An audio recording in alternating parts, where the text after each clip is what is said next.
se puede intentar cazar al mentiroso. ¿Cuál es el arma? Déjale hablar.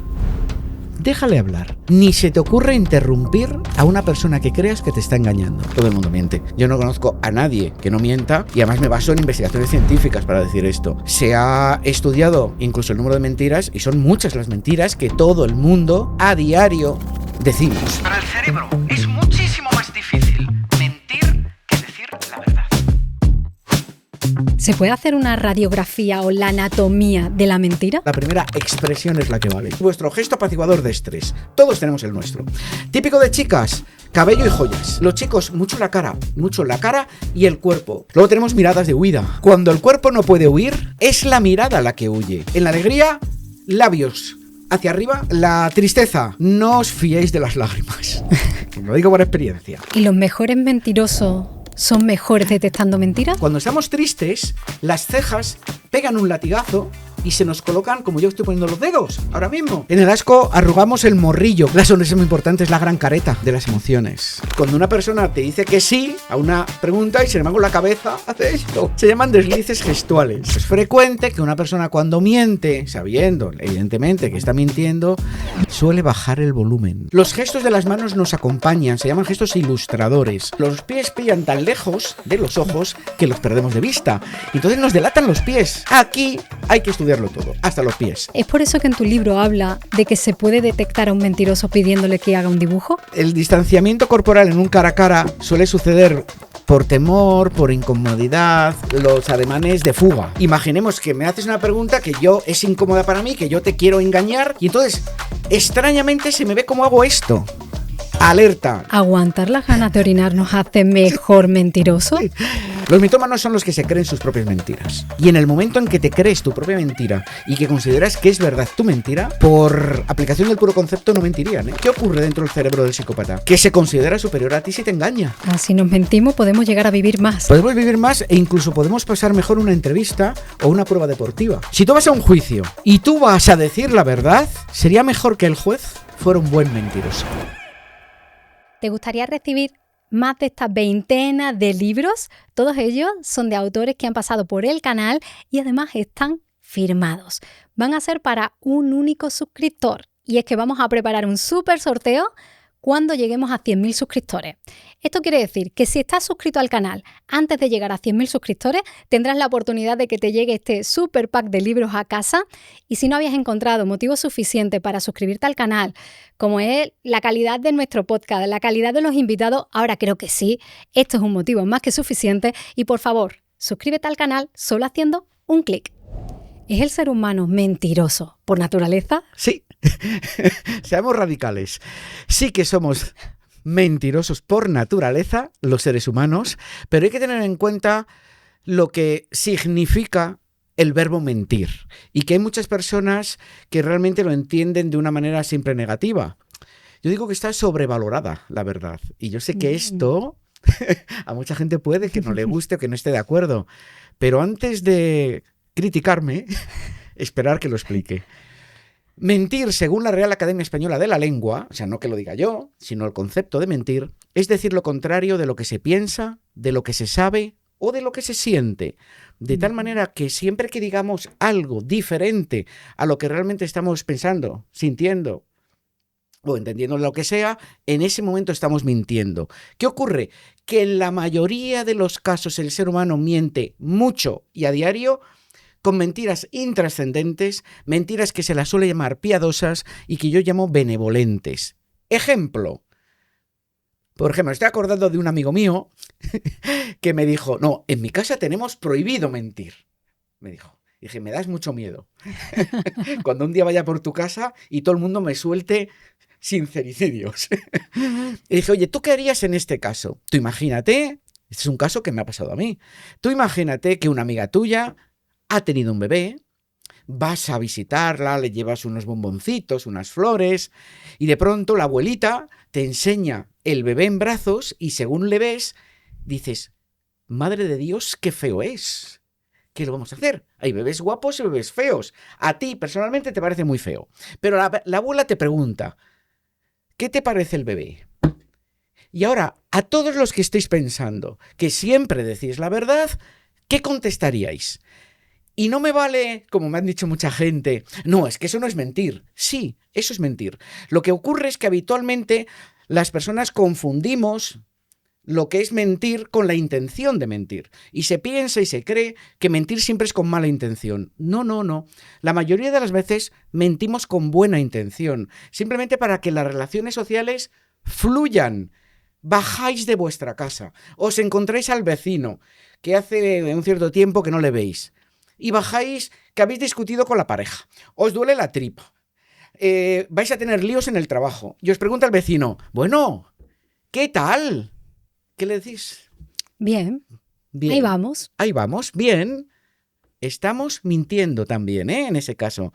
¿Con mala intención? No. No le vamos a contar al vecino todas nuestras penas, porque entonces la próxima vez que nos vea sale corriendo. Eso son mentiras. Un amigo que se compra un coche y te lo enseña con toda su ilusión.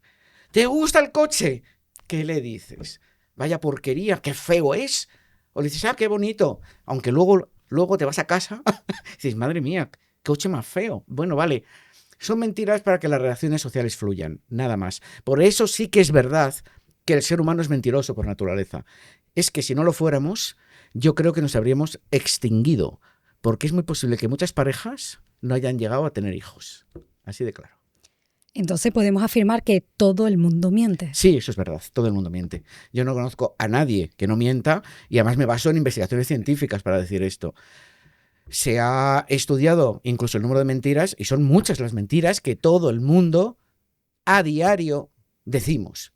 Pero ya explico, no con mala intención. Casi el 100% son siempre con buena intención, siempre con buena intención en general.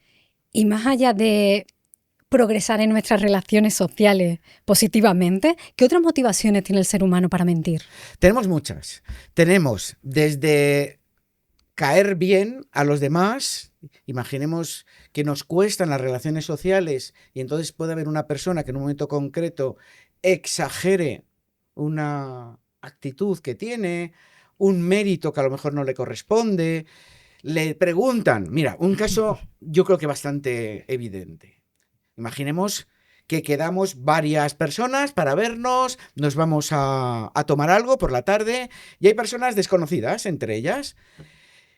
Y cualquiera de vosotros que nos estáis viendo, os emparejáis con otra persona que, oye, que os parece atractivo o atractiva. Y os empieza a preguntar, oye, ¿qué tal? ¿Te gusta la playa? A mí me encanta, te dice. Tú vas y le dices, como eres muy sincero, dices, a mí nada, a mí me repugna. Es que me da asco que se me pegue la arena a los pies. Vale, vale. Y oye, ¿a ti te gusta dormir muchas horas? Porque a mí sí. Pues eres una vaga. Porque yo pienso, claro, digamos que es el sincero, por naturaleza. Yo pienso que todos los que dormís muchas horas sois unos vagos. Porque es lo que piensa realmente esta persona. ¿Cuántos amigos y cuántas parejas le quedan a la vuelta de la esquina? Muy poquitas, muy poquitas. Entonces, ¿por qué mentimos? Por muchos motivos. Desde por buena intención, que son la mayoría, hasta en algunos casos con mala intención. Y esas sí que son las peligrosas. Y justamente en los cursos que doy yo de detección del engaño, lo que estudiamos son los indicadores de la mentira peligrosa, que la podríamos llamar, más propia de estafadores, evidentemente, para intentar conseguir un beneficio propio en perjuicio de otra persona. En ese caso sí que evidentemente es la que es reprochable 100% en nuestra vida social. Estas no son las que yo llamaba antes benevolentes. Ese tipo de mentiras son las que no dejan pistas y podríamos llamar a los como mentirosos profesionales. ¿O todo el mundo deja pistas? En principio, si lo trabajamos bien, se puede intentar cazar al mentiroso. ¿Cuál es el arma? Vamos a compartir aquí ahora con nuestra audiencia cuál es ese arma que más teme al mentiroso. En una charlatez que tengo, que está por ahí por YouTube, acabo con la siguiente frase. La verdad no le teme a las preguntas. Esto es la clave. El mentiroso le teme, teme mucho, tiene miedo a que le hagan preguntas. Entonces, lo que tenemos que hacer son dos fases. Esto que os cuento no es que salga aquí de que a mí se me ha ocurrido. Vamos a ver, yo cuando me hice el máster en análisis de conducta, yo aprendí de las unidades de análisis de conducta de Policía Nacional y Guardia Civil. Es decir, lo que voy a compartir hoy con vosotros son las técnicas que se utilizan a día de hoy por las unidades de análisis de conducta de cuerpos y fuerzas de seguridad. Entonces, lo que nunca se me olvidará, que a mí lo que siempre me decían era, oye, hay que seguir 2 fases. Primera fase, deja hablar, que por la boca muere el pez. Es que nunca se me olvidará. Que me decía un coronel de la Guardia Civil, que fue uno de mis profes, José Luis, tú siempre deja hablar, que cuanto más hable el otro, más fácil de que luego le puedas cazar. No interrumpamos. No estemos pensando en, ¡buah! Ve a saber tú lo que te voy a contar ahora. No, simplemente deja que se exprese. Y cuanto más, mejor. ¿Ya has terminado de hablar? Vale, ahora me toca jugar a mí.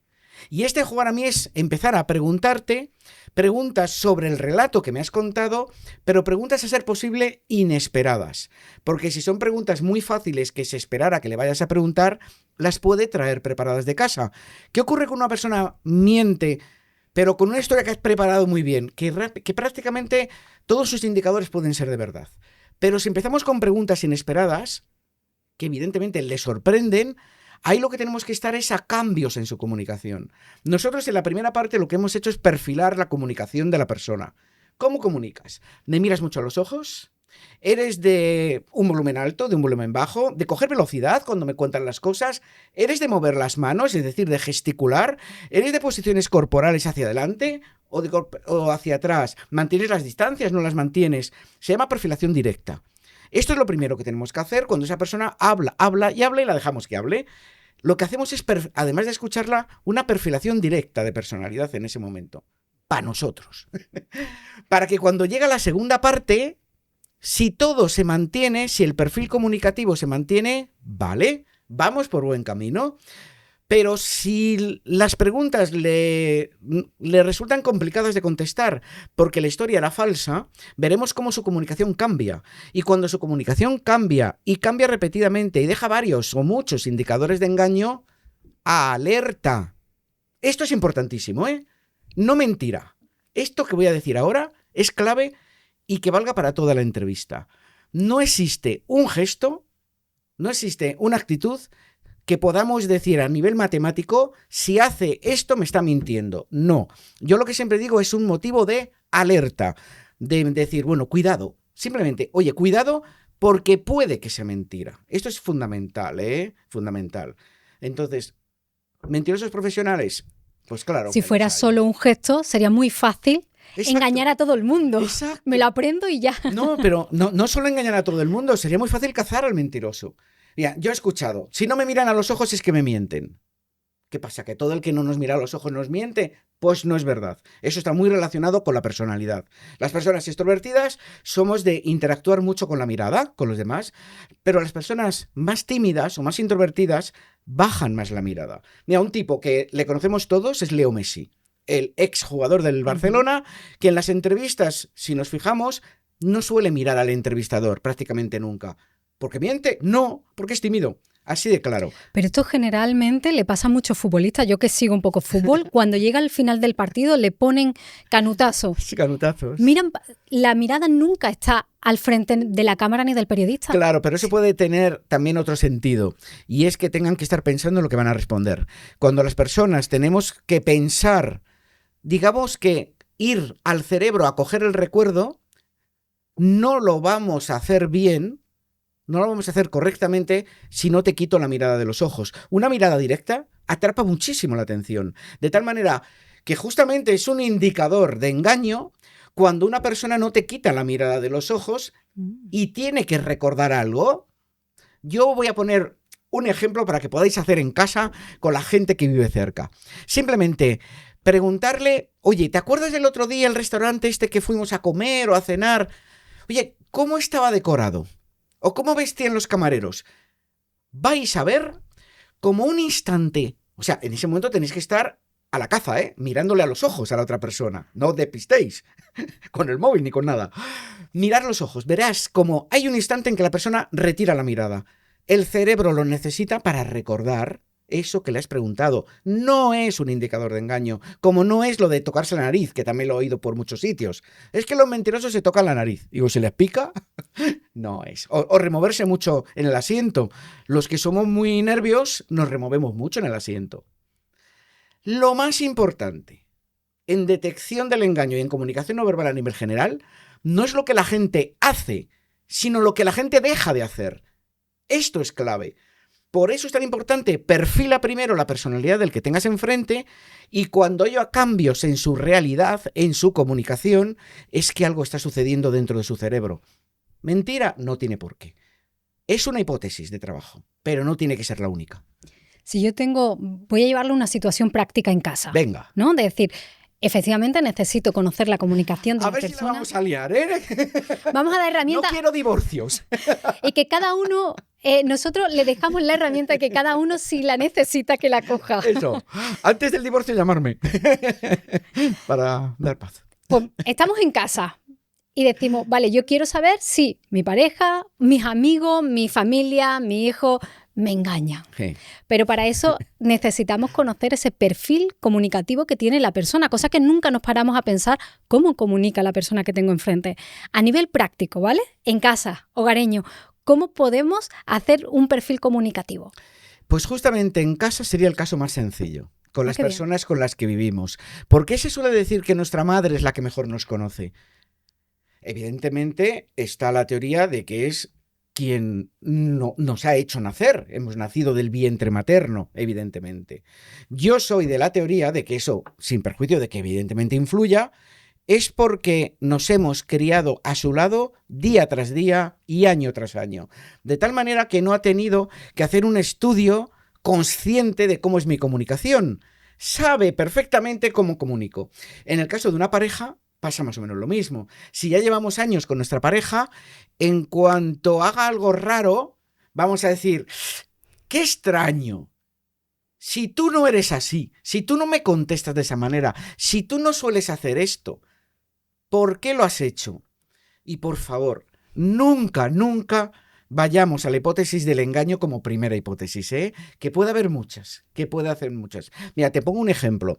En los cursos que doy yo para cuerpos y fuerzas de seguridad del Estado, siempre les digo, cuando hagáis un interrogatorio, una entrevista de alguien que tenéis sentado enfrente, tener en cuenta que el miedo a no ser creído deja similares indicadores que la mentira. ¿Por qué? Porque ambos nacen del miedo. En un caso es el miedo a no ser creído y es inocente y te está diciendo la verdad, pero está temblando. Su cerebro está, vamos, destrozado a nivel de nervios por si acaso no me creen y acabo en el calabozo. Con el miedo del que realmente miente y dice, como me descubra, vamos a ver cómo acaba esto. Como ambos nacen de la misma emoción del miedo, los indicadores que lanza el cerebro a nuestro cuerpo, e incluso a nuestra voz, e incluso a nuestra manera de comunicarnos, del lenguaje, son prácticamente iguales. Hay que tener mucho cuidado con este tema, ¿eh? Por eso nunca nos precipitemos en las conclusiones. ¿Cuáles serían las características generales de un mentiroso? Bueno, los mentirosos. De un buen mentiroso, ya sabemos que mentirosos somos todos. Y luego los hay mejores y peores. En general suele ser gente, se le da mejor a la gente extrovertida. Por ejemplo, claro, la gente que más habla es más fácil que más mienta. Algo muy típico que me dicen mucho a mí como asesor político, me dicen, ¡buah! Los políticos. Si los políticos siempre mienten. Vamos a ver. Y muchos de los que me estaréis escuchando ahora mismo y viendo diréis, es verdad, los políticos siempre mienten. No siempre, no siempre. ¿Qué ocurre con los políticos? ¿Quién habla más delante de una cámara? ¿Tú, yo o un político? Un político. Un político. ¿Quién habla más habitualmente de todo tipo de temas? Un político. Se expone más a ser estudiado y a comunicar delante de los medios. De tal manera que como hablan más, primero es humano, y en segundo lugar habla más, evidentemente, esto sí que es matemático, miente más.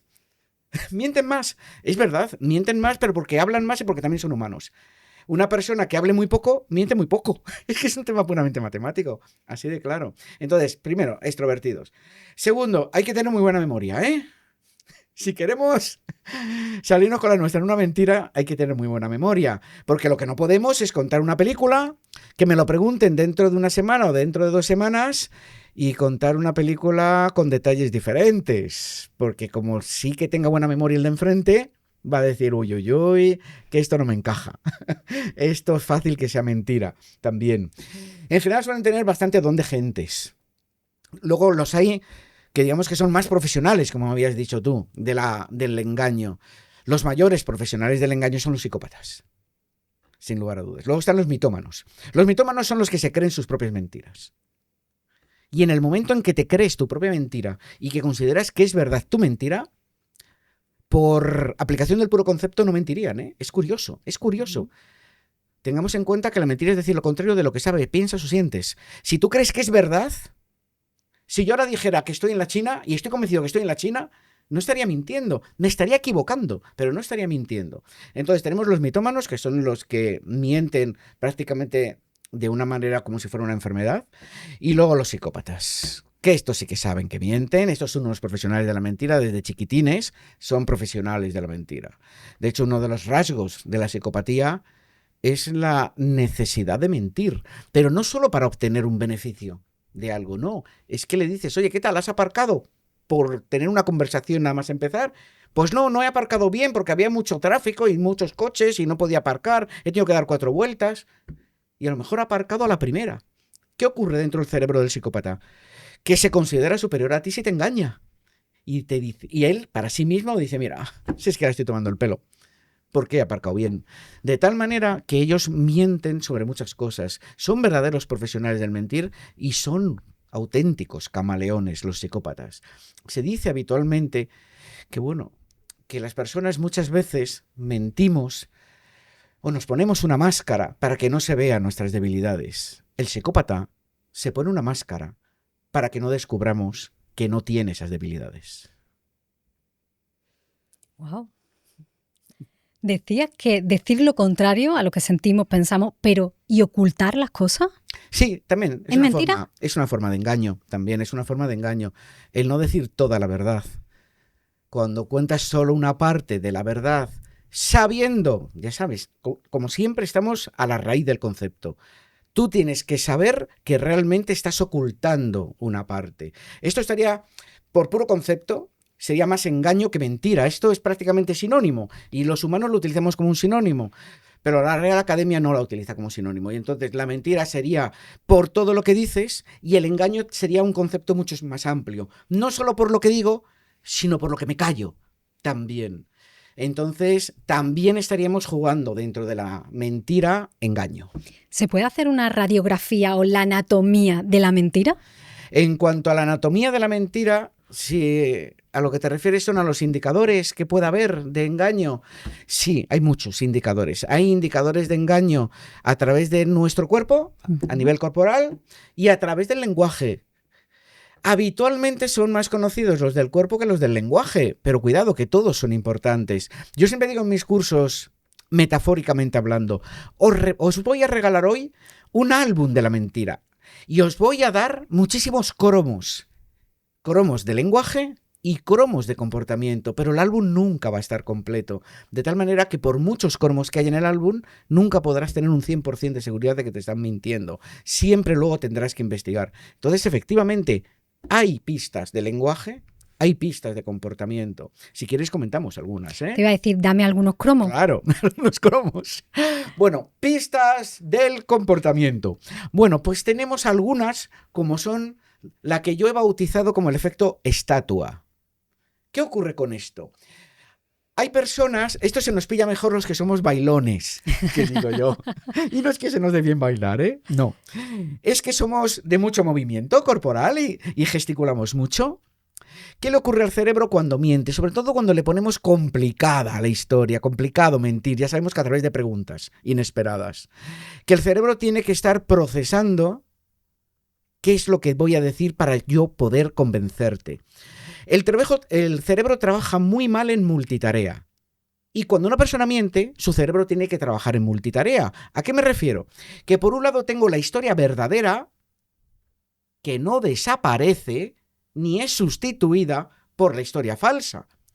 Si tú me dices, oye, ¿cómo has llegado aquí? La verdadera es que he llegado en un taxi y en un tren.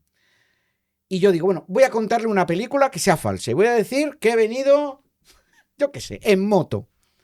¿Eso significa que cuando yo digo que he venido en moto, mi cerebro olvida que he venido en tren? No. En mi cerebro van a tener que convivir dos historias, la verdadera y la falsa. Esto es verdadero oro en detección del engaño, porque el cerebro va a trabajar peor en multitarea. Entonces, ¿qué es lo que ocurre? Que cuando le hacemos preguntas inesperadas a una persona y el cerebro le cuesta procesar la información y estar reteniendo la historia verdadera y a la vez construyendo, porque no me lo esperaba esa pregunta y tengo que construir la historia falsa, el cerebro echa humo, que digo yo, echa humo. Y entonces lo que ha averiguado la ciencia es que lo primero que abandona el cerebro cuando echa humo, cuando tiene que trabajar tanto, lo primero que abandona es la gestualidad. Nos convertimos un poco en estatuas. De tal manera que cuando una persona es bailona, es decir, de mucha gestualidad, y ante determinadas preguntas se queda totalmente paralizado o congelado, alerta, ya sabéis, no mentira, alerta.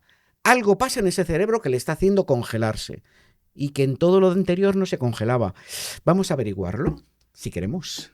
Esta es una, por ejemplo. Luego están los ademanes de fuga, por ejemplo. Estos son muy bonitos, los ademanes de fuga. Tengo muchos vídeos grabados de personas que en un momento concreto el cuerpo hace intención de levantarse. Si me estáis viendo ahora, lo voy a hacer. Imaginemos que me haces una pregunta que es incómoda para mí, que yo te quiero engañar, y entonces, extrañamente, se me ve cómo hago esto. A veces más, a veces menos, ¿eh? Pero simplemente en lo que es un amago de levantarme, se llaman ademanes, posturas de fuga, y es que el cerebro lo que quiere es levantarse y marcharse de la entrevista o de la conversación que se está teniendo. En esos casos, yo siempre digo, mentalmente apúntatelo, porque igual has tocado 5 temas, o estás en una negociación o lo que sea, y en el tema 4 la persona hace ademán de fuga, deja de gesticular y hace algunas cosas de las que voy a contar a continuación. En ese momento apúntatelo mentalmente, porque algo pasa que provoca que el cerebro de la persona le diga levántate y vete. Ese es el ademán de fuga también. Luego tenemos miradas de huida.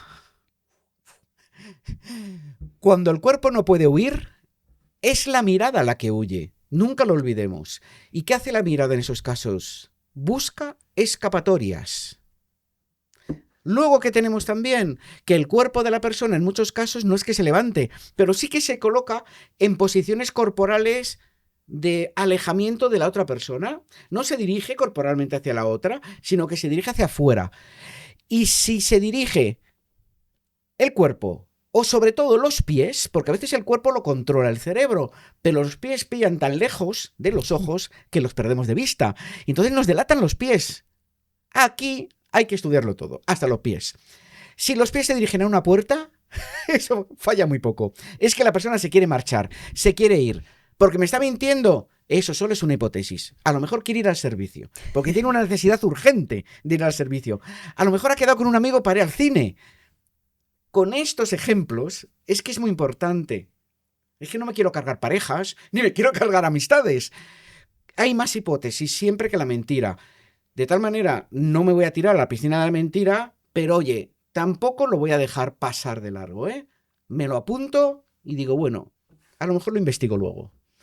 Estas son algunas, ¿eh? Algunas. Luego tenemos gestos de cabeza muy típicos, que es cuando no te lo puedo hacer porque es muy difícil de hacer. Cuando una persona te dice que sí a una pregunta y sin embargo la cabeza hace esto. Se llaman deslices gestuales.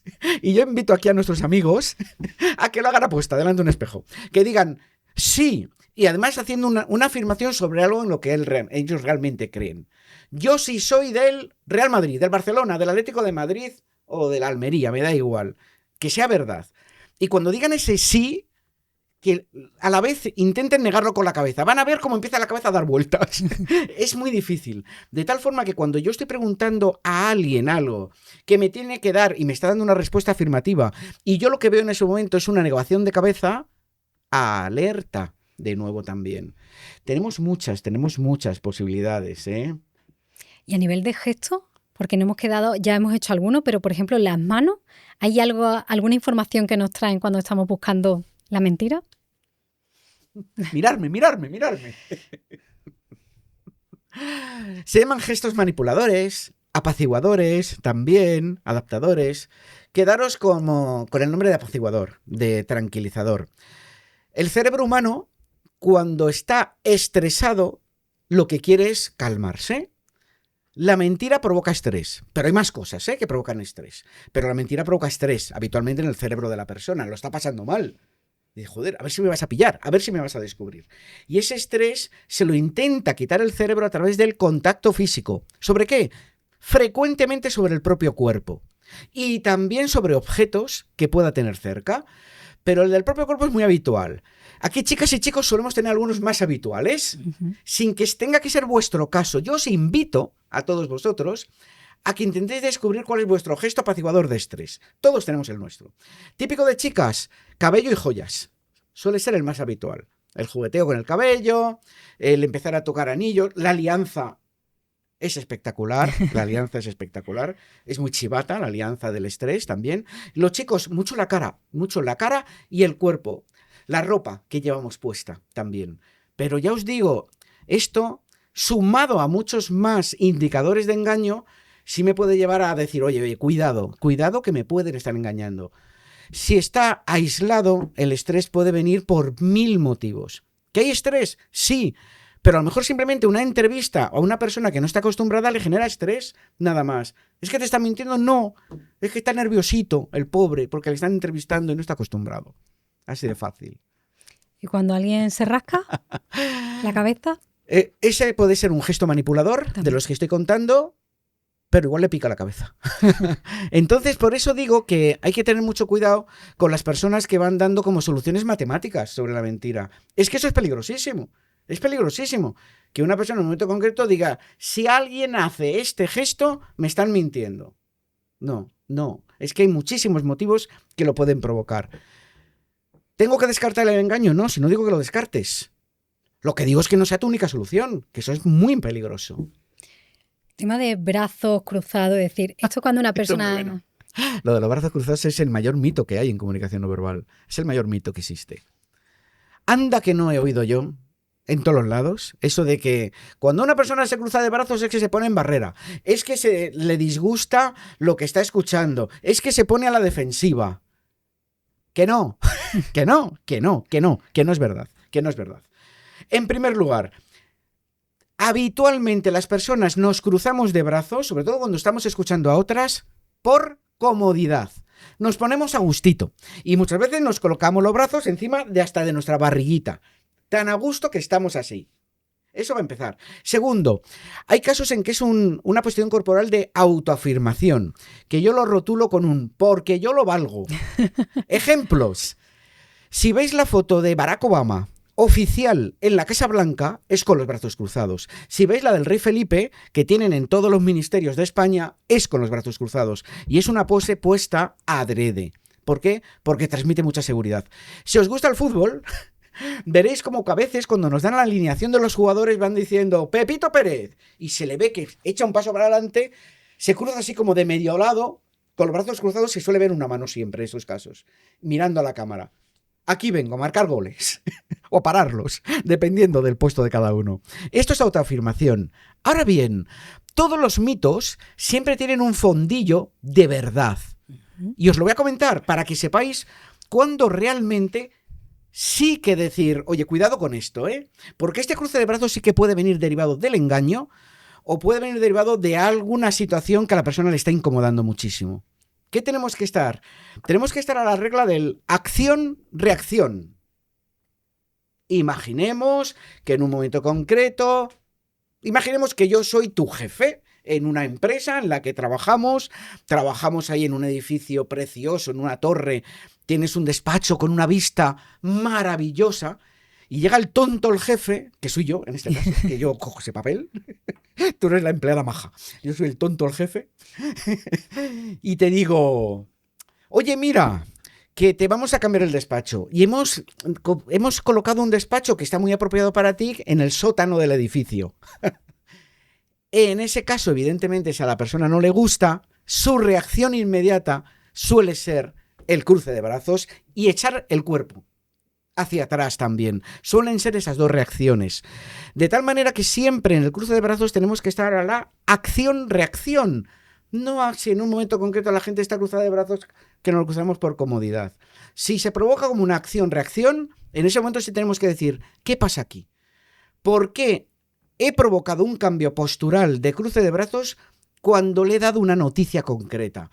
Ahí sí que puede ser que no le haya gustado nada y lo que venga después puede venir debido a la mentira. Pues claro, yo soy tu jefe, tú quieres seguir en la empresa y te digo, ¿qué te parece el cambio de despacho? Y tú quieres seguir en la empresa. ¡Qué bien! Mentira. Mentira, una de las mentiras que hemos dicho, que bueno, para que las relaciones sociales sigan viviendo o que uno siga empleado a la empresa. Por ejemplo. Manos, las mostramos. Las manitas. ¿Qué hacemos con las manos? Las Porque mucho de manitas. apertura, de transparencia, ¿no? Te muestro las palmas de mis manos, incluso hasta las muñecas, ¿no? Es como... Sí. ¿Cómo vas tú con la camisa? Es muy positivo. Mirar, ¿quién lo hace habitualmente? Que le conocéis todos, además. Zelensky, el presidente de Ucrania, y que hasta hace unos años no conocía casi nadie, pues yo por lo menos no le conocía, hasta que empezó la invasión de Rusia, y a partir de ahí le he analizado muchísimo, muchísimo. Él suele vestir en ropa de manga corta, o cuando lleva camisas se las remanga, en algunos casos también. Se suele poner una iluminación escasa que le ilumina sobre todo la cara y los brazos con las manos. ¿Qué significa esto? Que reforzamos nuestro mensaje teniendo las manos al aire, los brazos al aire, para que se nos vean muy bien las manos, muy bien los brazos. Enmarcamos el movimiento de las manos. Cuando las personas estamos seguras de lo que estamos diciendo, podemos estar equivocados, pero nosotros estamos seguros de lo que estamos diciendo.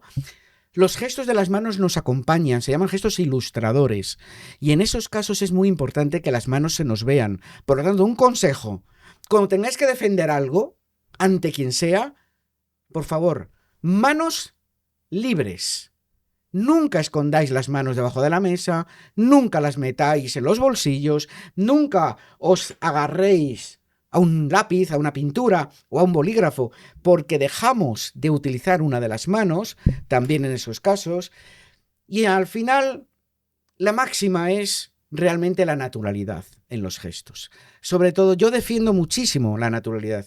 En las personas que yo preparo para todo tipo de mundos profesionales, lo que tratamos es que de sus fortalezas las mantengan y sus debilidades minimizarlas al máximo, pero no le cambio la naturaleza. Si su naturaleza de por sí es moverse poco, no le voy a decir, pues a partir de ahora vas a gesticular mucho, porque eso transmite mucha seguridad, porque el pobrecillo se va a volver loco y el cerebro va a estar al mensaje y a los gestos.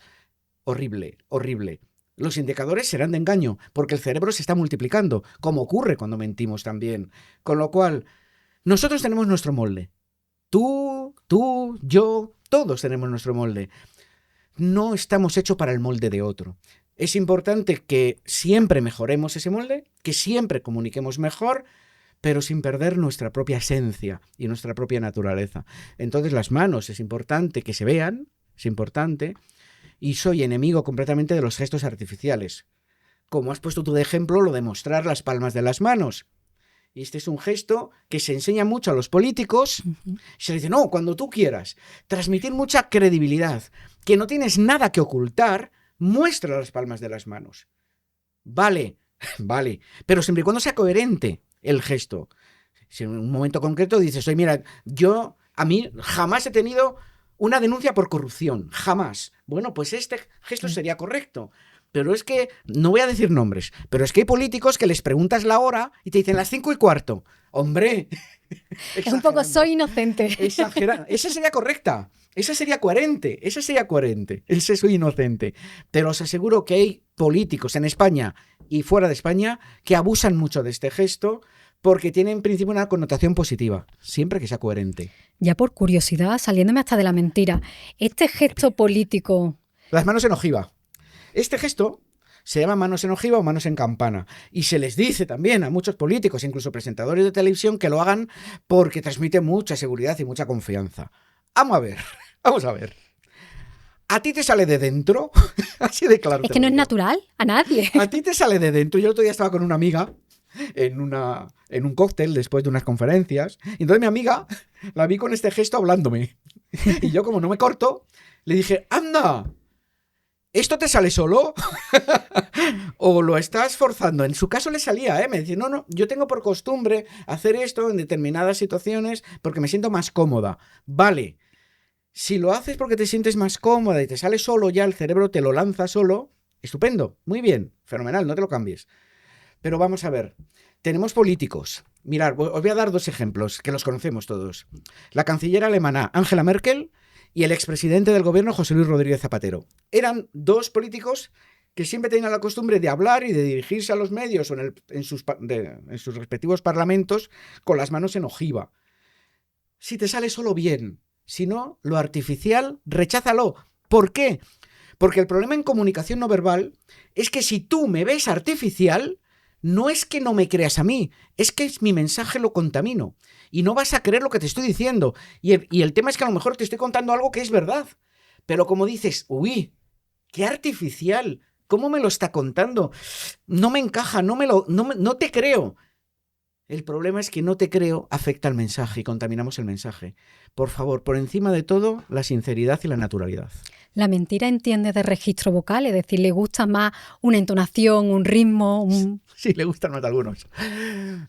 Esto, nuestro cerebro, que el pobrecito no es perfecto, evidentemente, y entonces lanza detalles, lanza señales o huellas, que las podríamos llamar.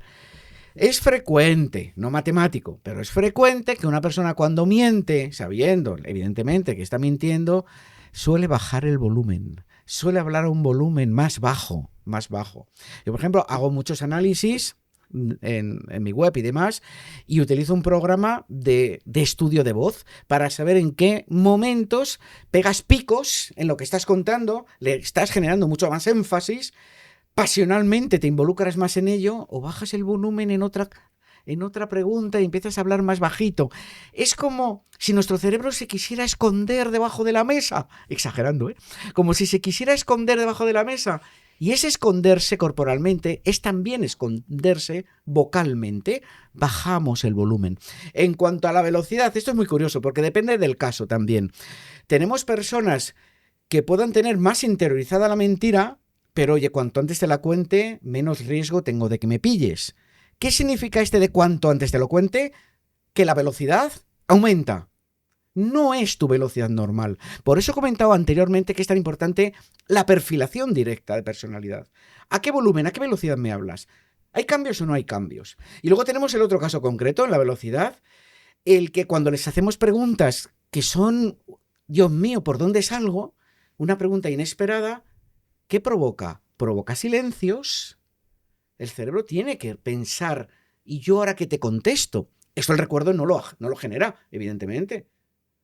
Pero cuando yo te tengo que engañar sobre algo que no tenía previsto, aunque sea pequeñito, sí que puede haber un silencio delator. Y que la persona te conteste hablando más despacio porque el cerebro necesita ir pensando sobre la marcha qué es lo que yo te cuento. Porque realmente no ha sucedido lo que verdaderamente ocurrió. Y eso que nuestro cerebro se quiere esconder, ¿también busca distanciarse en el momento en el que estamos mintiendo? Sí. El distanciamiento corporal en un cara a cara suele suceder por temor, por incomodidad, por miedo. Yo he preparado a mucha gente también para entrevistas de trabajo y un consejo es que se estudien a sí mismo y estudien al entrevistador, también doy clases a los evaluadores, a los dos. Porque ante una pregunta incómoda, una persona puede hacer ¡wup! Y esto no se te puede pasar desapercibido. O tú le contestas algo al entrevistador y hace el entrevistador ¡wow! Lo del wow es mío, ¿eh? Es que yo le pongo, solo es el gesto, ¿no? Es que yo le pongo ruido a todo. Se va hacia atrás. En esos casos, evidentemente, es que el cerebro huye de lo que ha escuchado o huye de la pregunta o huye de lo que la propia persona está respondiendo. Con lo cual, ¿qué es? Un motivo de alerta. ¿Puede haber engaño? Puede haberlo. Puede que no sea engaño y sea incomodidad, sea vergüenza. Porque me preguntan a lo mejor, oye, me has dicho que trabajaste en la empresa X. Oye, ¿qué pasó para dejarla? La realidad es que me despidieron, por ejemplo. Pero yo no te quiero decir que me despidieron, pero te lo voy a decir. ¿Qué ocurre? Que en ese momento, cuando oigo la pregunta, me voy para atrás, porque la pregunta en sí misma me intimida, me incomoda. Luego te lo cuento, la verdad. Es decir, que no significa esto que te vaya a mentir, pero la pregunta me ha dolido, me ha tocado donde me duele. Yo sé que te voy a decir que me han despedido y a lo mejor esto me resta puntos. Antes hablábamos de cromo de comunicación no verbal, pero había también cromo de comunicación verbal, del lenguaje. Sí. Dame también cromos del lenguaje. Tenemos 4 familias. 4 familias. Si es que esto da para mucho. 4 familias. Por eso digo yo siempre que doy un álbum con muchos cromos. Tenemos por un lado la debilidad en las narraciones. Ahora es como, quiero que os imaginéis que estamos cerrando los ojos, que esto no lo tenemos que hacer nunca, pero es como si cerráramos los ojos y solo escucháramos a la persona que tenemos delante, porque nos vamos a centrar en el lenguaje que utiliza. El mentiroso utiliza un lenguaje diferente que el que dice la verdad. Sobre todo si le pillamos con preguntas de estas comprometidas e inesperadas. La debilidad de las narraciones suelen dar menos detalles. Punto 1. Por 2 motivos. Primero, porque no han existido. Y se tendría que inventar más materia que la que ya de por sí se está inventando. Y en segundo lugar, para que por Dios no lo compruebes. Con lo cual los detalles suelen ser más reducidos también.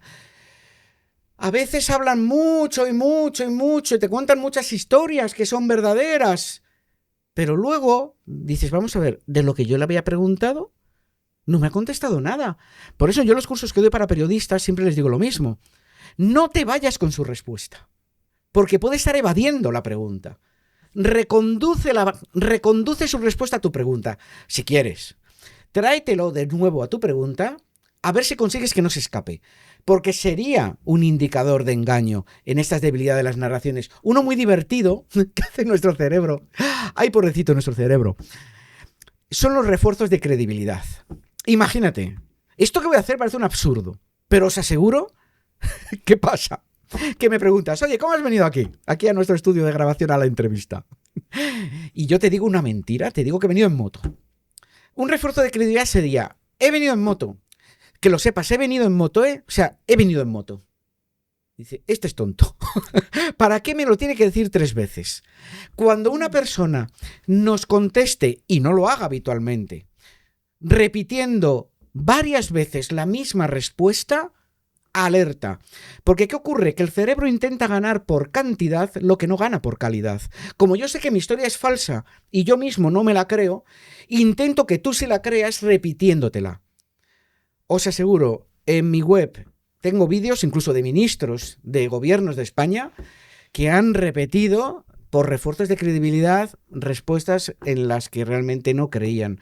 Y eran bobadas, no son cosas realmente importantísimas. Pero no estaban convencidos, pero a lo mejor era la respuesta políticamente correcta que tenían que dar. Y ves cómo lo repite.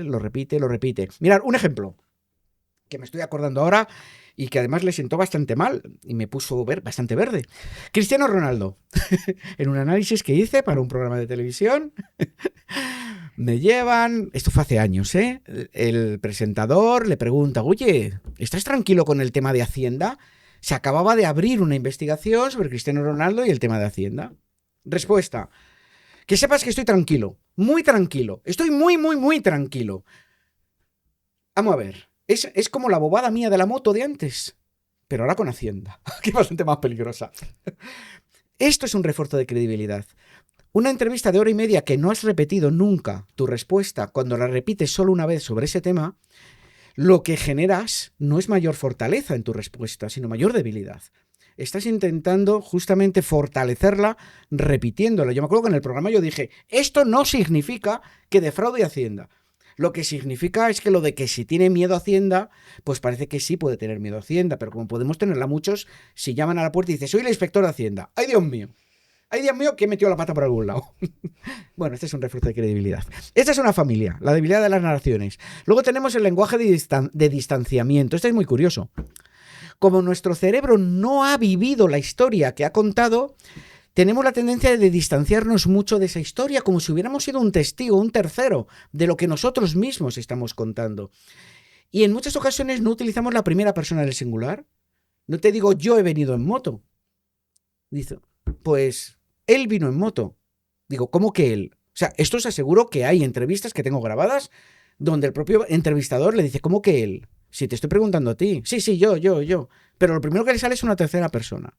Nos salen terceras personas del singular, nos salen verbos en pasiva, por ejemplo, también, cuando realmente nos queremos distanciar. Y emocionalmente también nos distanciamos con palabras que no son duras. Yo, por ejemplo, como estoy todo el día analizando políticos, si estoy analizando a un político que le han acusado de corrupción, a cualquiera, me da igual, a mí me gusta escuchar de su boca la palabra corrupción. No que se distancie de la palabra diciendo, y esto es caso real, no voy a decir el nombre político, pero caso real. A mí me acusan de esas cosas. Y esas cosas no son verdaderas. ¿Y qué son esas cosas? Dilas. Porque una debilidad en tus narraciones es que no utilices la palabra correcta y utilices términos como que son de los que no hacen daño al cerebro. Luego tenemos otro que es la necesidad de tiempo. Cuando le ponemos complicado al cerebro de la persona que tenemos enfrente el que nos mienta, ¿qué ocurre? Pues que evidentemente esa persona, ese cerebro, necesita un tiempo extra para respondernos. ¡Ay, Dios mío, lo que me has preguntado y no me lo tenía preparado! De tal manera que esos silencios extraños realmente también nos tienen que llamar la atención. Y luego está la falsa perfección. ¿A mí me vas a decir que te engaño? Yo que tengo 2 máster, 3 carreras y un premio Nobel. Si es que me da igual. Es que todo el mundo miente. De tal forma que, ¿qué es lo que intentan? Por eso se llama justamente la falsa perfección. Intentan ganar por sus cualidades, por sus estudios, por sus trabajos o por lo que sea a nivel personal, que su historia gane. No. Que la historia gane por sí misma. No me la pongas en un pedestal por quién eres tú, ni mucho menos. De tal forma que justo eso es un indicador de engaño. En la falsa perfección también está, por ejemplo, el cómo nos cuentan las cosas en lapsos de tiempo. Es muy curioso cómo nuestro cerebro es imperfecto. Y si tú le preguntas a una persona, oye, ¿qué pasó hace una semana cuando te encontraste con Pepita? Pues me pasó esto, y luego esto, y luego esto, y luego esto. Fenomenal. Y en un momento concreto te dice, ay, no, perdona, espérate. Si te he dicho que fue a las 3 de la tarde y fue a las 2, toda esta historia. Si fue antes de comer, no después, como te lo había dicho. ¿Esto sabes lo que es? Un indicador de verdad, no de engaño. No te engaño. Uh-huh. El mentiroso se suele aprender de memoria la historia. Quien dice la verdad tiene lapsus. Y no pasa nada siempre y cuando la rectificación sea espontánea, no provocada. O sea, no me vale que tú me digas, ¿cómo que a las 3?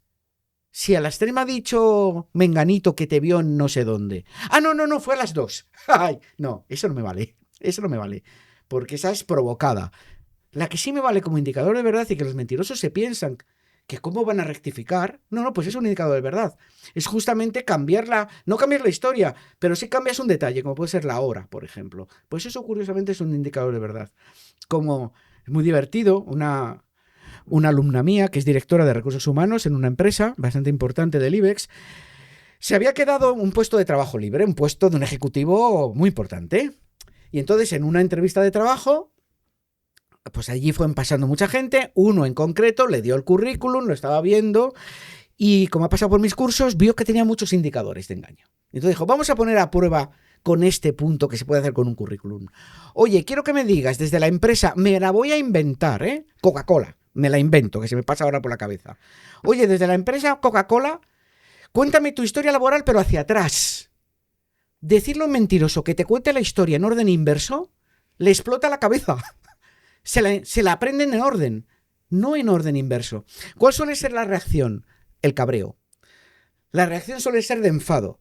¿Qué pasa? ¿Es que no te crees lo que te estoy diciendo? ¿Es que no confías en mí? No sé qué. En este caso, lógicamente, no se iba a enfadar, pero lo que sí le dijo es, ¿me lo dejas el currículum? Que no me acuerdo. Dije, pero si solo te estoy pidiendo la anterior a esta. ¿Cómo acabó la película? Diciéndole, que también es un indicador de engaño, las generalizaciones. Hombre, tú ya sabes cómo funciona esto. Siempre todo el mundo engorda los currículum. Que sepáis que las generalizaciones, estas de todo el mundo hace, es un indicador de engaño también. Tenemos muchos cromos para este álbum. Madre mía. En la familia, el primer punto de debilitamiento narrativo, cuando faltan detalles, ¿es por eso que en tu libro habla de que se puede detectar a un mentiroso pidiéndole que haga un dibujo? Lo del dibujo es muy curioso y se emplea mucho también por cuerpos y fuerzas de seguridad del Estado. Porque el que recuerda un hecho te lo va a dibujar muchísimo mejor y mucho más rápido. Oye, y puede dibujar como yo, que soy un auténtico desastre.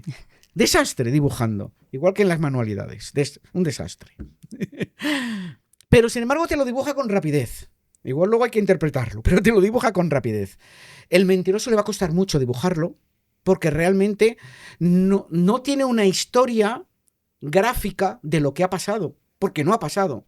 Esto por un lado. Y por otro lado, lo que le ha comprobado la ciencia es que el que dice la verdad, el dibujo de lo que ha ocurrido, te lo hace del entorno, de lo que veía delante de él. Como si el dibujo lo hiciera en primera persona estando de pie en una habitación, de lo que está viendo por delante. Mientras el que miente, el dibujo lo hace desde arriba.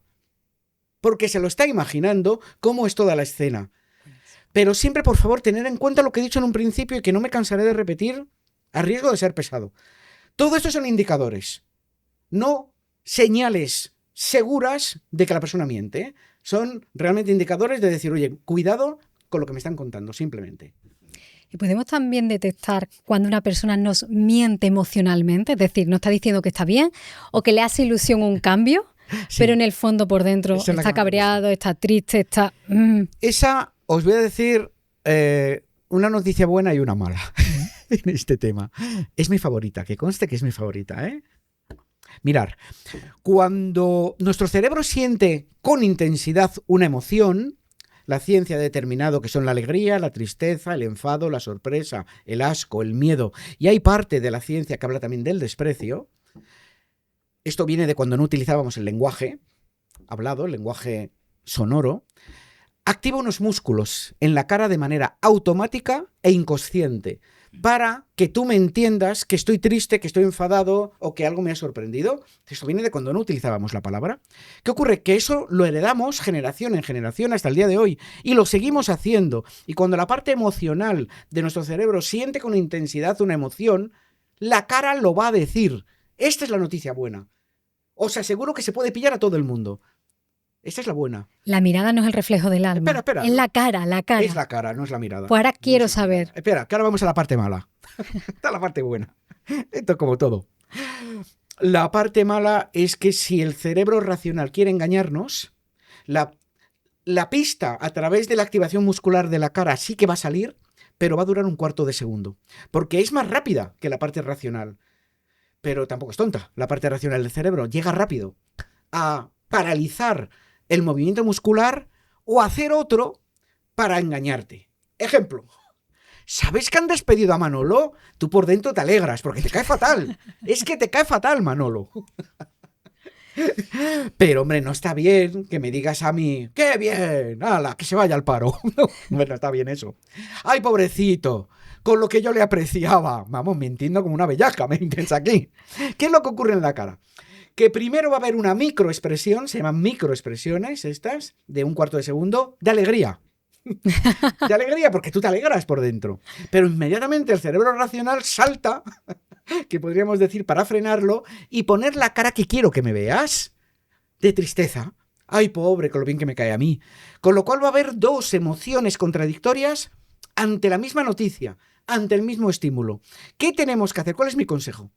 Cuando veáis dos expresiones faciales, que es como se llama esto, en la cara de una persona que tengáis delante, que obedezcan al mismo motivo, creeros siempre a la primera, la más rápida, que es la que salta, la que se dispara, como unos fuegos artificiales de nuestra parte emocional del cerebro. La segunda no, la segunda ya te la construyo porque quiero. Le encuentro sentido ahora lo de la primera impresión es la que vale. Sí, yo siempre digo que la primera expresión es la que vale. Yo lo cambio un poquito, la frasecita, y yo siempre digo la primera expresión es la que vale. ¿Y con qué microgestos, microexpresiones en nuestra cara podemos identificar cada emoción? La básica. La básica. La alegría como microexpresión, es decir, esas que duran un cuarto de segundo y que mi cerebro racional luego quiere controlar para que no me notes nada o para engañarte. En la alegría, labios hacia arriba, son latigazos, ¿eh? De hecho, hay científicos que lo llaman disparos faciales. Fijaos si son rápidos. La boca hace plim plim, sube por las mejillas. La tristeza, no os fiéis de las lágrimas. Lo digo por experiencia, en juicios, que yo vengo del mundo de la abogacía. No os fiéis de las lágrimas, no. Cuando estamos tristes, las cejas pegan un latigazo y se nos colocan, como yo estoy poniendo los dedos ahora mismo. Es decir, suben por la parte central hacia arriba. Hay un músculo aquí en medio que se activa colocando las cejas hacia arriba, como si fueran una flecha. Imaginemos que apunta al techo. Dura un cuarto de segundo, ¿eh? Por eso en esos momentos no nos podemos despistar con nada. Esto es en la tristeza. En la ira funciona el mismo músculo, pero en este caso, en lugar de para arriba, van para abajo las cejas. Se colocan como en V. Imaginemos una V. La sorpresa, los ojos, como platos. Abrimos mucho los ojos cuando algo nos sorprende. Esto viene de antaño, cuando el cerebro, ante cualquier situación que le sorprendía, valga la redundancia, necesitaba cazar, detectar la máxima información en el mínimo tiempo posible. Y a los sentidos el cerebro le dice, oye, dame la máxima información porque mi vida, mi supervivencia puede estar en juego. Y por eso cuando nos sorprendemos abrimos mucho los ojos. Si además es algo que no quiero disimular, no es una microexpresión, solemos abrir la boca al sorprendernos también, porque ha comprobado la ciencia que se escucha mejor con la boca abierta. Esto lo sabe nuestro cerebro, que para esto es muy listo. Nuestro cerebro esto lo sabe directamente. Pero en una microexpresión lo que hacen los ojos es pla. Se abren mucho más de la cuenta y suben las cejas. Como reacción, alegría, tristeza, ira, sorpresa, el asco. En el asco arrugamos el morrillo, que digo yo para que nos entendamos todos. A la ciencia. Lo que hacemos es que encogemos la nariz un poquito y elevamos el labio superior. Mucho más rápido que como lo estoy haciendo yo ahora, que como no tengo ningún motivo para el asco, lo hace mi parte racional y en consecuencia se ve mejor. Importante detalle, las emociones falsas se suelen ver mejor. Cuando una persona quiere engañarnos con una emoción falsa, se suele ver muchísimo mejor, porque la parte racional es más lenta y además no lo hace igual de bien que la parte emocional, que es perfecta. Alegría, tristeza, ira, sorpresa, asco. El miedo. En el miedo lo que hacemos es también abrir los ojos y se nos tensa la cara, sobre todo la boca. Se nos horizontaliza la boca, es como si nos la cogieran así y nos la estiraran para los lados. La tensión del terror, la tensión del miedo de la situación hace que mi cerebro quiera también toda la información del mundo, y eso lo va a conseguir con los ojos, abriéndolos, pero aparte, ese temor hace que los músculos de la cara se activen y se nos horizontaliza la boca. Y ya la última, el desprecio. Primero vamos a decir qué significa el desprecio, para que no se confunda nadie. El desprecio es un sentido de superioridad. A mí me vas a decir tú que tienes un coche mejor que el mío. El mío, que es el último modelo de no sé qué y no sé cuántos. Eso es superioridad. Bueno, pues en esos casos lo que nos sale es un latigazo por un lateral de la cara. El labio sube por un lado de la cara. Y puede ser derecho o izquierdo, ¿eh? Además son intercambiables. Yo analizo muchos políticos que primero les sale por el derecho, luego sale por el izquierdo, luego por el derecho, luego por el izquierdo. La ciencia lo está estudiando y no se sabe todavía por qué. Pero son muy fáciles de ver, las de desprecio. Porque como son unilaterales, se ven en un solo lado de la cara, los vemos muy bien. Lo que hacemos es, subimos. Esto lo estoy haciendo yo exagerado y muy claro. En una microexpresión es fugaz. Esas son las 7 emociones básicas. ¿Y la sonrisa qué papel juega en la mentira? La sonrisa es muy importante, es la gran careta de las emociones. Imagínate que tú estás triste, pero no quieres que yo sepa que estás triste. Te digo, oye, te veo triste. ¿Qué hace el cerebro para disimular la tristeza? ¿Poner cara de enfado? No, sonreír. ¿Que tú estás enfadada? Oye, ¿te ha enfadado lo que te he dicho? No, ¿qué va? Sonreír. ¿Que tú tienes miedo? Te digo, oye, ¿te has asustado en el parque de atracciones en la casa del terror? Yo, con lo valiente que soy, no, que va, sonreír. La sonrisa es la careta de las emociones. Entonces tenemos nuestra sonrisa auténtica, faltaría más. Solo faltaría que eso siempre fuera falsa, no. La sonrisa auténtica. Pero luego que sepamos que los seres humanos, para que no nos cacen las otras emociones, tiramos a la más contradictoria que hay, que es la que intenta relajar la situación y es una sonrisa.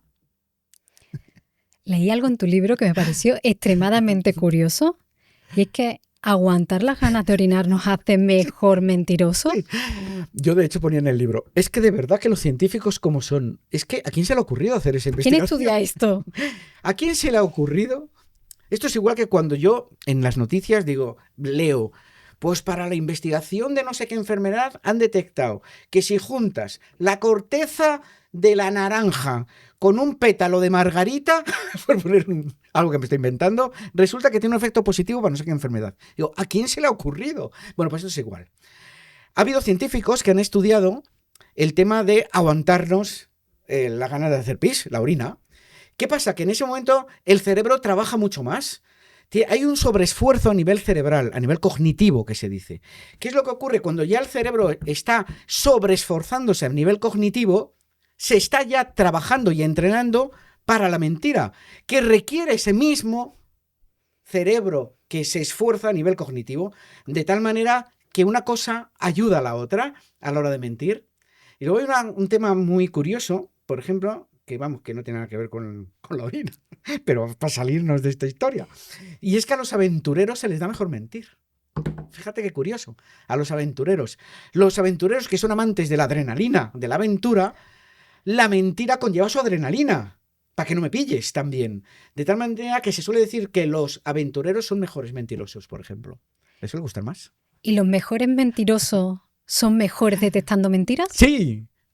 La ciencia ha comprobado que una persona que no miente nunca... Hombre, he dicho antes que todo el mundo miente. Hay ciertas dificultades desde la niñez que pueden provocar que los niños ya desde niños no mientan. Temas de inteligencia límite, autismo, Asperger y demás, se ha comprobado que mienten menos, por ejemplo, o prácticamente no mienten en esos casos. ¿Qué ocurre? Que una persona que en general no miente es muy mala detectando la mentira en los demás. De tal manera que yo en mi libro cuento algo que a todo el mundo le sorprende mucho. Si tú vas a un juicio y tú vas a decir la verdad, sería mejor que el juez fuera un buen mentiroso. Fíjate qué curioso. Dice, ¿cómo que sea un buen mentiroso? Sí, porque el juez, a tu caso es uno más. O sea, le da igual quién gane. Él ahí va a ir a dar la razón a quien cree que dice la verdad. De tal manera que como tú vas a decir la verdad, yo quiero tener una persona que me la detecte, que yo estoy diciendo la verdad. Y no uno que no se entera de quién miente ni de quién dice la verdad y que a lo mejor se deja llevar por el que tiene el abogado que tiene mejor pico, que tiene mejor labia. Con lo cual sí que es cierto que las personas que se les da mejor detectar la mentira suelen ser mejores mentirosos también. Hablaba y ha sacado el tema de niño. Sí. ¿A qué edad aprendemos a mentir? Hay muchos estudios científicos sobre estos. En general, porque hay muchos estudios, tanto el día haciendo estudios, evidentemente. Sí que se comenta que desde los 3 años han visto ya resultados bastante concluyentes. También se dice que desde antes y demás, incluso los bebés, con el llanto y no sé qué. Pero los resultados más sólidos hablan de los 3 años. Y a partir de ahí, ¿qué hacemos los humanitos? Como somos pequeños, ¿qué hacemos a partir de ahí los humanitos? Vamos perfeccionando la historia. Y pasamos de yo no he roto el jarrón, a lo ha roto el perro. Según vamos creciendo. Lo que hacemos es echarle la culpa a otro según crecemos. Esto es muy curioso, cómo vamos perfeccionando. Y fijaros, es muy interesante que los grandes científicos que estudian la mentira dicen que el hecho de que un niño mienta es una prueba de inteligencia, una prueba de que su cerebro se está desarrollando correctamente. Preocúpate del niño que no miente. Lo normal es que el niño mienta. Y de hecho lo llamamos educación, Ahora quiero que nos imaginemos. Baja el vecino y baja con un dibujo que ha hecho. Y viene orgulloso de su dibujo. Y se lo enseña a tu niño. ¿Qué quieres que diga el niño? ¡Buah, qué horrible, qué feo es! ¿Me dan ganas de tirarlo a la basura? Es lo que realmente piensa, O, qué bonito. Es que si el niño dice, qué feo es, ¿qué suele contestar el otro cuando va a su casa? No le tiene bien educado, qué mala educación tiene. O sea, se relaciona mucho el hecho de, en un momento concreto, decir la verdad sobre algo que nos incomoda con la educación. Con lo cual, fíjate qué curioso, consideramos educado a lo mejor a un niño que nos está mintiendo, pero porque nos está diciendo algo que queremos escuchar. El mundo de la mentira realmente es apasionante y tenemos muchas ideas preconcebidas detrás que en muchos casos son equivocadas. ¿Y mentir sobre la edad ya en edad adulta? La gente más mayor, más anciana, también ha habido investigaciones que han descubierto que una persona de 90, por ejemplo, la investigación, no me acuerdo exactamente las edades, eran personas mayores, y con lo cual aquí las edades me las voy a inventar. Una persona de 90 años que va con sus amigos y demás y diciendo, pues yo tengo 70. ¿Qué ocurre? Que estás engañando a tu propio cerebro. Es muy curioso cómo nosotros podemos influir en nuestro propio cerebro. Y uno de los casos es con la edad. Que cuando nosotros vamos diciendo que somos más jóvenes, intentamos actuar como más jóvenes y sentirnos como más jóvenes, al final nos beneficia en el tema de la edad que a uno de 90 que diga, buah, si yo tengo 90 y pico, si yo estoy más para allá que para acá, pues ese el problema es que el cerebro se le viene abajo y el cuerpo se le viene abajo. Con lo cual, por eso, otro caso concreto en que, mira, en que mentir nos puede beneficiar también. Si nos mentimos, podemos llegar a vivir más. Podemos vivir más e incluso podemos pasar mejor una entrevista o una prueba deportiva. Fijaros qué curioso. Hay posturas corporales que hacemos cuando nuestro cerebro se siente seguro y se siente confiado. Quiero que os imaginéis a Rafa Nadal o Alcaraz, que ahora mismo es más reciente como tenista, que acaba de ganar un set, que lo tenía muy complicado, acaba de ganar el partido. ¿Cuál suele ser la postura que él hace? Se la denomina la postura de la victoria. Es los brazos en V. Los brazos así en V. Eso el cerebro lo asocia a la victoria y al éxito. Bueno, pues un consejo que yo doy a las personas que preparo para entrevistas o para quien va a tener una conversación complicada pero quiere entrar muy segura a esa conversación es, mira, te vas al servicio. No se te olvide, te vas donde no te vea nadie. Quiero decir que el servicio es un sitio donde habitualmente no vas a tener testigos. Y haz la postura de la victoria antes de la reunión, antes de la conversación, y mantén la postura de victoria. Y sube barbilla, y saca pecho. ¿Qué ocurre? Que el cerebro esto le estás engañando, pero el cerebro esto lo asocia al éxito y lo asocia a la victoria. Y hay una investigación científica que esto lo hizo con universitarios que iban a buscar trabajo y a la mitad les dijeron, iros a hacer la postura de la victoria, y a la otra mitad, hacer lo que queráis. Y a los evaluadores les comentaron, quiero que según entre por la puerta cada persona y hasta que se siente, dime quién entra con seguridad, confianza y le darías el trabajo. Arrasaron los que habían hecho previamente la postura de la victoria y habían sido cogidos al azar. No tenían mejores notas ni eran más graciosos. No, habían sido cogidos al azar.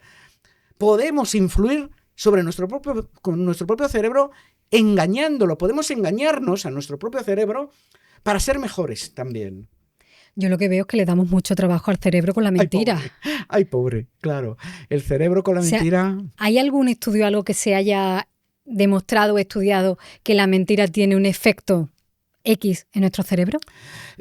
Los efectos que tiene sobre todo en nuestro cerebro es el sobreesfuerzo, el que le genera un esfuerzo cognitivo muchísimo mayor que decir la verdad.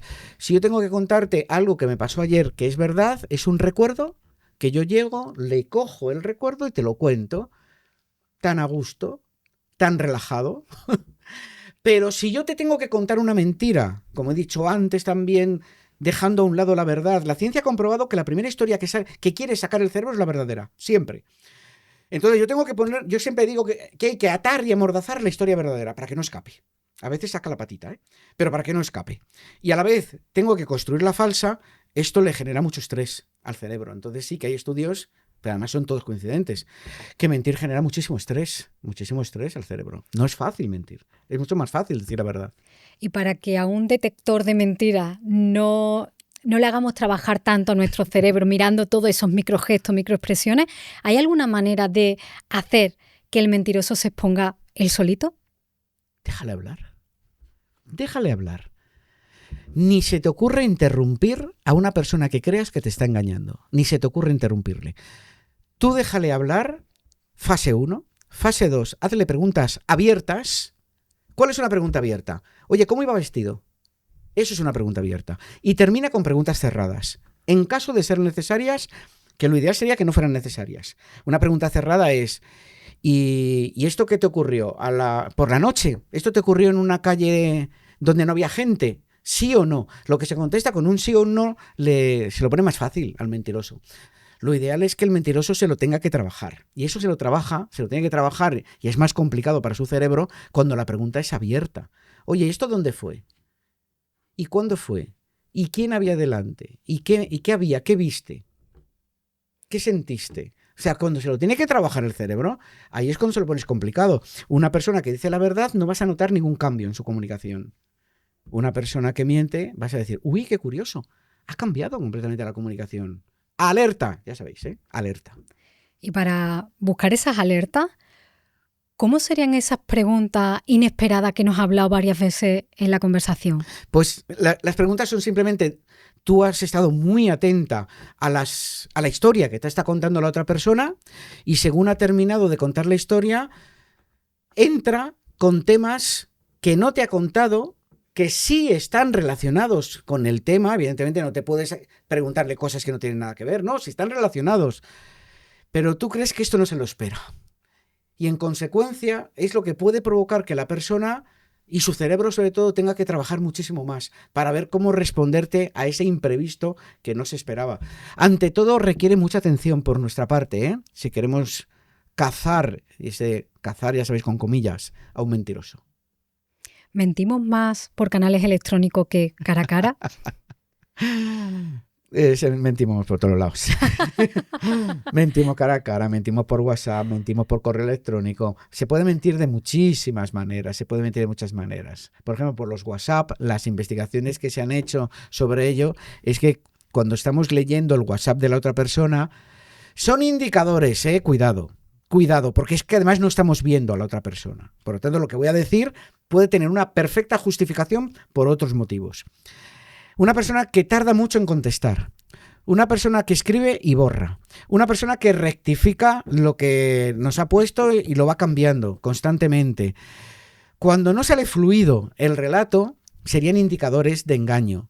Pero es que a lo mejor en ese momento le hemos pillado hablando con otra persona, whatsappeando a 3 bandas, está viendo una película y dice, vaya hombre, me ha tenido que escribir en este momento. Es verdad, es urgente, le tengo que contestar, pero tampoco me quiero perder lo que está pasando en el partido de fútbol o en la película.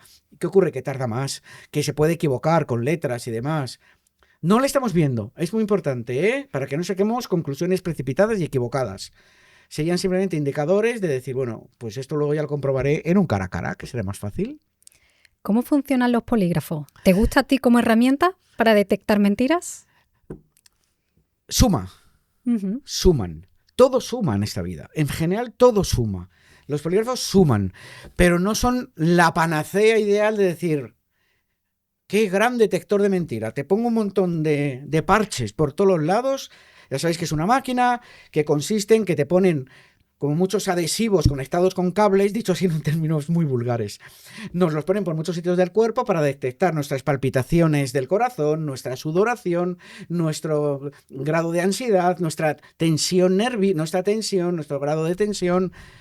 Y todo eso funciona muy parecido a lo que yo he contado. Primero te hacen preguntas que son intrascendentes.